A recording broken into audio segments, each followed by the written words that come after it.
হযরত ইব্রাহিম আলাইহিস সালাম ওনাকে মালাকুল মউত আজরাইল আসছে, আয়েশা বলছে আপনার জান কবজ করতে চাই, আপনি অনুমতি দেন। হাদিসের মধ্যে আছে প্রত্যেক নবীকে মৃত্যুর পূর্বে মালাকুল মউত জানায়, অনুমতি চায়। অনুমতি না নিয়ে কোনো নবীর জান কবজ করা হয় নাই। তো ইব্রাহিম আলাইহিস সালাম বললেন, আজরাইল আমার একটা ছোট্ট প্রশ্ন আছে আল্লাহর কাছে, তুমি একটু জিগাইয়া আসো। যাও তুমি জিগাও। তো আজরাইল মালাকুল মউত বলছে আচ্ছা বলেন। তো তুমি গিয়া বলবা আল্লাহর কাছে, আয়াকবিজুল খলিল রুহা খলিলিহি। আল্লাহকে জিজ্ঞাসা করবা গিয়া যে ইব্রাহিম জানতে চাইছে কোন বন্ধু কি বন্ধুর জান কবজ করে? বন্ধু বুঝি বন্ধুরে মেরে লাগে?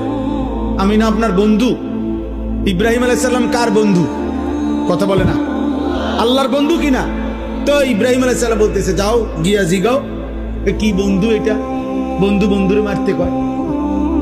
বন্ধু বুঝি বন্ধুর জান কবজ করে?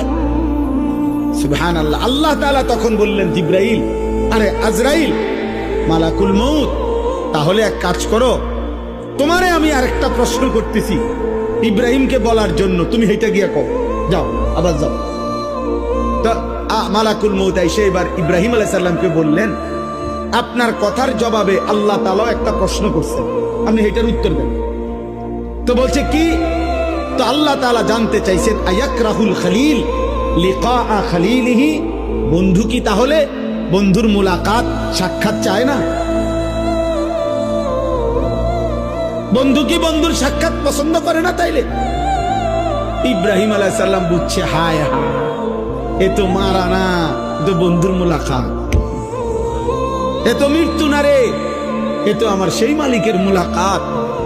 পুরাটা জীবন আমি যার জন্য পরীক্ষা দিছি, যার জন্য আমি নমরুদের আগুনের কুণ্ডলিতে পড়লাম, যার জন্য আমার জীবনটা নবীদের মধ্যে সবচেয়ে বেশি অঞ্চল ছাড়ছে, হিজরত করছেন, এলাকা ছাড়ছে বেশি ইব্রাহিম আলাইহিস সালাম।